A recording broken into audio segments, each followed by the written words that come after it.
Olá, meu nome é Adriano Ligori e a aula de hoje será uma sugestão do radiologista de como pedir exames radiológicos. Começaremos com o nome do paciente. Às vezes, numa rotina atribulada, o nome pode ser errado e isso pode gerar alguma confusão no momento que o exame é realizado. Então, deve-se atentar bastante para escrever corretamente o nome do paciente conforme consta no seu documento de identificação. Depois do nome do paciente, devemos escrever solicito e o exame que se deseja. Pode ser radiografia, ultrassonografia, uma tomografia computadorizada, uma ressonância magnética, um PET-CT e outros exames de imagem que vocês podem pensar. Atentar que raio-x é um termo leigo e o termo que deve ser utilizado por médicos é radiografia de tórax, radiografia de abdômen simples, etc. O tipo de exame que deve ser solicitado vai depender de cada situação clínica. Isso não será o escopo dessa aula.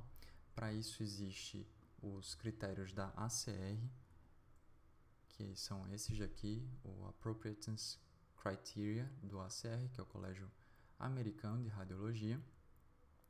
E lá vocês podem encontrar diversas sugestões de exames de imagem para cada situação clínica. Então, como vocês podem observar aqui, existem algumas indicações para mama, cardíaco, gastrointestinal e etc. Quando a gente clica em algum desses itens, vocês podem observar, na suspeita da pancreatite aguda, ele cita 5 situações diferentes para pancreatite aguda, no trauma abdominal fechado e várias outras situações. Eu acho que para essa aula não cabe nos estendermos nessa análise, porque senão tornaria muito extenso o assunto. Depois disso, devemos escrever a indicação clínica. Ela pode ser, ela deve iniciar-se com a queixa principal do paciente, se é uma dor abdominal, se é uma icterícia ou hematúria. Depois, caracterizadores primários dessa queixa principal, né? Se é uma afecção que começou de início agudo, ou se é uma afecção crônica já, se é uma dor abdominal que o paciente tem há 5 anos, ou se é algo que começou há 4 horas. Isso vai mudar o raciocínio da interpretação do exame e da maneira de fazer o exame. Depois, caracterizadores secundários, como se o paciente tem febre, se ele tem uma descompressão brusca positiva, se a punho-percussão é positiva. Isso vai nos auxiliar na interpretação do exame e também na maneira como ele deve ser feito. E nos pacientes oncológicos devemos escrever se esse é um exame de estadiamento ou de reestadiamento. Isso é bastante importante porque vai modificar a maneira do exame ser feito. Depois disso, devemos escrever também dados laboratoriais relevantes, por exemplo, análise de material sanguíneo, VSH, o hemograma, enzimas hepáticas. Por exemplo, se o paciente tem uma dor abdominal, que mesmo difusa, paciente jovem, que ainda não está localizada na fossa ilíaca direita, mas você tem uma leucocitose e depois de algum tempo essa dor se localiza na fossa ilíaca direita, você vai pensar mais em apendicite. Se você tem uma dor abdominal em que você tem transaminases elevadas, você vai pensar em alguma hepatite, alguma afecção hepática. Então, esses exames eles vão nos auxiliar na interpretação do exame. Depois disso, se existe alguma análise de líquido peritoneal, isso também pode nos auxiliar. O líquido pleural, por exemplo, se existe um derrame em que foi dosada amilase no derrame pleural e viu uma amilase alta, então já pensaremos em alguma afecção pancreática.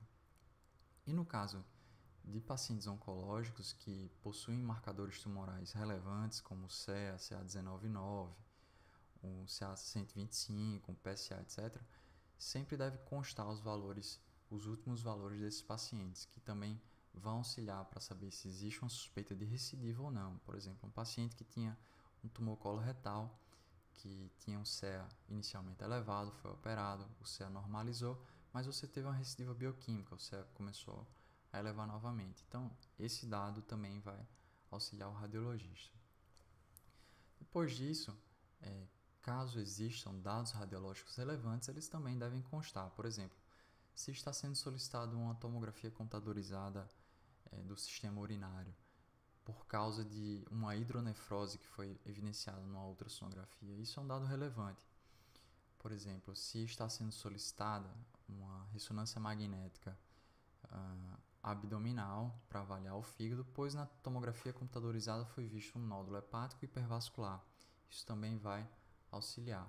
Ou no caso, por exemplo, de múltiplos nódulos pulmonares foram vistos na radiografia de tórax e a gente vai prosseguir a investigação, por exemplo, no abdômen para tentar identificar alguma neoplasia primária abdominal, um tumor coloretal, um tumor pancreático, hepático, etc. Então, esses dados radiológicos prévios também são relevantes para a análise do radiologista.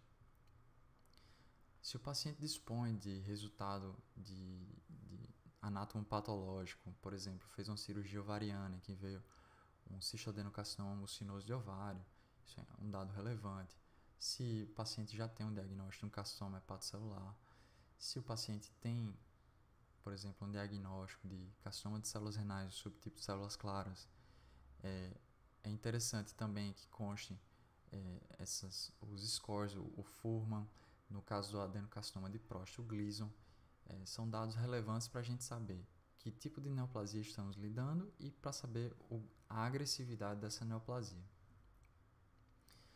Também devem constar tratamentos relevantes que já foram instituídos e não tiveram melhora, ou que tiveram melhora ou não, né? Por exemplo, tratamentos clínicos como analgesia sem melhora ou antibiótico terapia sem melhora. Então, isso daí pode nos direcionar para um diagnóstico alternativo e fazer um diagnóstico mais preciso para esse paciente. Ou pacientes oncológicos que estão em quimioterapia, dizer que esquema foi utilizado, número de ciclos, quando foi o término do ciclo, isso é muito importante, por exemplo, no PET scan. No PET scan, o término do ciclo de quimioterapia vai influir diretamente no aspecto de imagem que a gente vai ter. Se o paciente usou imunobiológico, inibidor de citocina, etc. Paciente com tratamentos cirúrgicos, por exemplo, um paciente com adenocarcinoma de cólon que foi submetido a uma colectomia direita. Isso deve constar na solicitação médica, pois o radiologista vai avaliar aquela região com maior cuidado para verificar se existem recidivas locais, para avaliar a anastomose, se está normal ou se tem alguma alteração nela. Por fim, devemos ter atenção e evitar o uso de siglas ou códigos como o CID-10 e só usá-los quando for necessário, né? Então, o uso de siglas, às vezes, ela é desconhecida pelo radiologista. Existem siglas mais comuns, obviamente, que todo médico conhece, DPOC, diabetes mellitus DM, hipertensão arterial, HAS. Então, mas existem siglas muito específicas que às vezes são desconhecidas pelo radiologista. Isso pode dificultar a análise daquele caso. E sempre buscar escrever com a letra legível para que você seja completamente compreendido. Por fim, a melhor recomendação que eu posso dar nessa aula é sempre conversar com o radiologista. O radiologista ele pode dar sugestões de quais exames podem ser solicitados, ele pode contraindicar algum exame dependendo da situação clínica, ele pode dar uma outra sugestão, ele pode evitar o uso de contraste, dizer, olha, não precisa de contraste nesse caso, ou dizer, olha, para esse caso a gente tem que ter contraste, etc. Então, conversar com o radiologista sempre é benéfico para o médico solicitante. Era isso que eu queria falar nessa aula. Muito obrigado e até a próxima.